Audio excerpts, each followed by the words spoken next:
So what is up, ladies and gentlemen? So welcome back to our YouTube channel, Gentle One TV. So for today's video, let's react into this video about Jomcar or Carla. So yeah, this video is from Bungal Talks. So meron itong pamagat na Carla, humingi na ng tulong kay Kalinga Prab. Carla nahihirapan magdesisyon. So ano kaya yung hiningi ni Carla, men? Or anong advice ang sinisik ni Carla dito? So yan yung alamin natin. So ang video ito ay from Bungal Talks. So yeah, supportahan nyo yan. And yeah, credits also to Mr. Kalinga Prab. Supportahan nyo rin yan. Tapos yun, syempre, don't forget to subscribe our YouTube channel, Gentle One TV. So without further ado, let's watch this video together. Again, the title of this video, Carla humingi na ng tulong kay Kalinga Prab. Carla nahihirapan magdesisyon.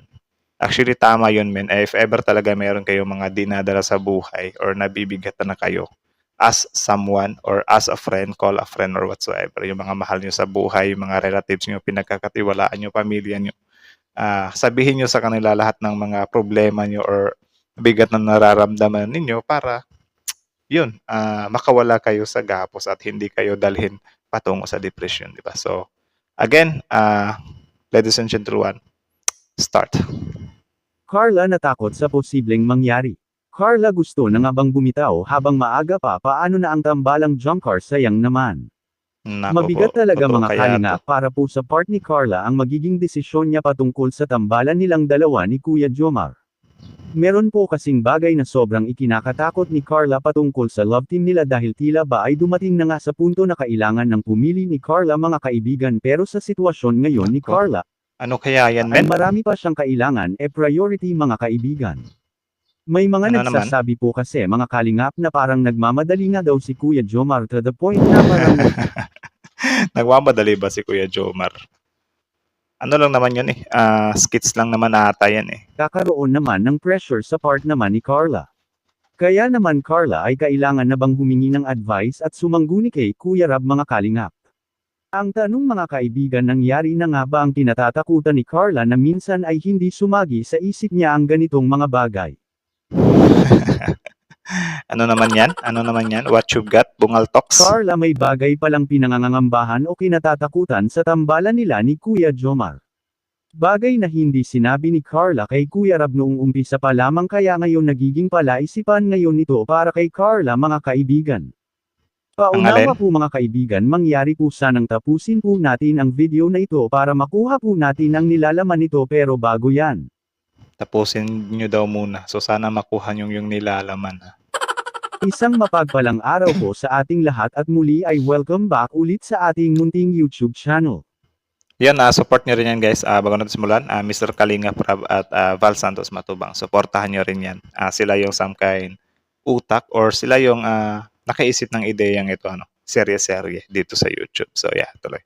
At syempre, bago po natin umpisahan ang video na ito ay gusto ko lang po sanang pasalamatan ang ating mga minamahal na viewers at supporters na patuloy at walang sawang sumusuporta pa rin sa ating YouTube videos. Walang anuman. Carla ay may bagay palang pinangangambahan ngayon, at ang bagay na ito mga kaibigan ay nagbigay kay Carla ngayon ng isang matinding palaisipan dahil hindi niya ito sinabi kay Kuya Rab at kay Jomar noong umpisa pa lang. Ang buong Ang alin? akala ni Carla na ang lahat ng binibitawang salita ni Kuya Jomar sa kanya ay parte lamang ng script at parte lang ng teleserye na ginagawa nila mga kaibigan. Party lang naman talaga. Yun nga lang, pwede silang mag-step forward or pwede silang umakyat sa bakod kung talagang yung puso na nila yung magdidikta, Kasi wala namang kasali or hindi naman kasali sa contract siguro nila na halimbawa ganyan. Oy, kayo, love team kayo, kontrata nyo to. Tapos yun bawal ma-inlove sa totoong buhay. Wala namang ganun eh. Yung Rochelle nga, di ba? Sobrang successful nila to the point na naging mag-jowa talaga sila in real life. Di ba? Kaya di din malabo itong Jomcar na mapunta dyan. So sa mga excited na mapunta into real life itong Jomcar, comment, I'm so excited down below. Tuloy. Kung saan mga kaibigan ay dumating na sa pagkakataon na tila ba ang inakalang biro lamang na salita ni Kuya Jomar sa kanya ay meron pala talaga itong intensyon na iba sa inakala ni Carla. Marami ang ano yan? nagsasabi na bagay daw talaga bilang isang couple itong si Kuya Jomar at Carla kahit malayo ang agwat ng kanilang edad mga kaibigan. Malayo ba? Magkano ba yung agwat nila, men? Kasi parang sa pagkakaalam ko, 18 na si Carla, di ba? Or tumungtong na siya ng 18. Yung guy ba, ano yung edad niya?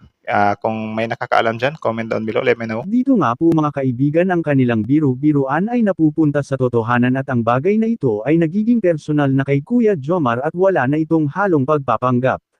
At ang Nako, ikinatatakot ngayon ni Carla ay yung mahulog at magkaroon din siya ng pagtingin dito sa kanyang katambal na si Kuya Jomar. nakakatakot ba yun? Nung nakaraang video nga nila, ang sinabi nga ni Carla doon ay, ikaw, di ko alam kung totoo ka ba. 'Di ba? Magiging ano pa nga 'to bubulusok pa nga 'tong season 3 nila kasi parang may idadagdag sila na parang sauce dito sa relasyong ito or sa seryeng ito. Ang buong akala po kasi mga kaibigan ni Carla ay hindi siya tatamaan itong si Cupido kung saan ngayon nga po mga kaibigan ay magkahalo ang emosyon ni Carla kung Cupido papasok pa. ba siya sa isang relasyon o mananatiling teleserye lamang para sa kanya ang lahat ng nangyayari. At ito na nga po Tapos, mga kaibigan ang bagay na ikinatatakot ni Carla sa ngayon ang mahulog kay Kuya Jomar dahil hindi niya inaasahan na ganun pala siya tretuhin ni Kuya Jomar na para bang isang prinsesa mga kaibigan. At nako. ito Ayaw mo pa niyan? Tratuhin kang prinsesa? Maganda nga yun rin po ang bagay na hindi niya sinabi noong umpisa pa lang kay Kuya Rab na hindi siya handa na makipag-ugnayan sa kahit sino mang lalaki. Pero sa ngayon po mga kaibigan ay tila ba nahuli na rin itong si Carla sa mga matatamis na salita ni Kuya Jomar bagay na lalong nagbigay kay Carla ng interes para mas lalo pang makilala ng personal ang kanyang manliligaw. Sana po ay nagustuhan nyo ang ating munting video at huwag kalimutang So yun, tapos namin. mag-like at share. Maraming salamat po sa panunood ninyo mga kaibigan, ingat po kayo at God bless. Kala ko nagpatulong siya kay kay Kalinga Prab. Parang kiniklikbit tayo ni Bungal Talks. So yun lang naman, Bungal Talks. So original video link in the description box below. Tapos yun, credits na rin kay Mr. Kalinga Prab. Supportahan nyo rin yan. Tapos, syempre, before you leave on our YouTube channel, Gentle One TV, support nyo rin yan. So that's it, ladies and gentlemen. So how about you? Anong masasabi nyo dito? Comment down below. Yun nga, sobrang tawag dyan. I think it's expected na nga. Do you think ba na si Carla hindi niya ine-expect na lalampas sila sa bakod in the near future or sa hinaharap na yun nga posible silang magkatotohanan? Kasi hindi malabo yan, men. Yung sa big screen nga, yung mga artista nga napofall nga sila sa isa't isa, di ba? Sino ba mga artista na napofall after ng mga projects nila? Si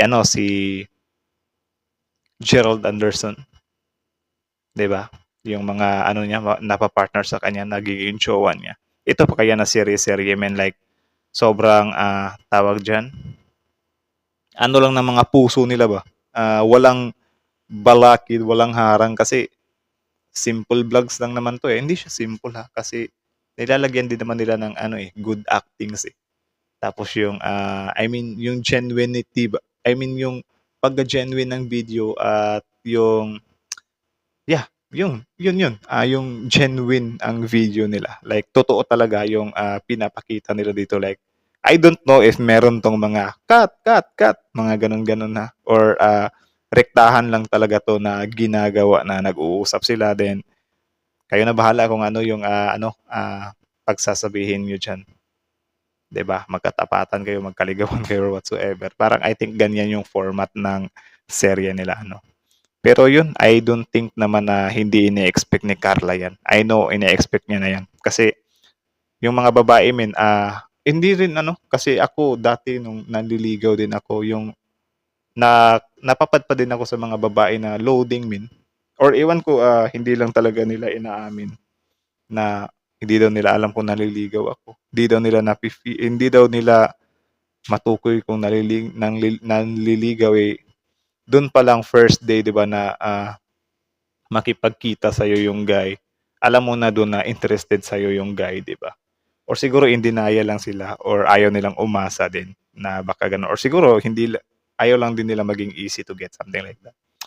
So ito si Carla, alam niya na yan min. Yung huling nakita ko nga na video, sabi nga ni Carla doon na, ikaw Jomar, di ko alam kung totoo ka ba.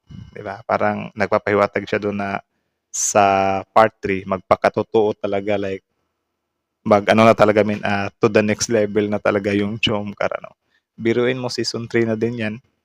So yun lang naman muna. Again, Bungal Talks, Kalinga Prab, Gentle One TV. So that's it. Thank you so much for watching. Ladies and Gentle One TV is out.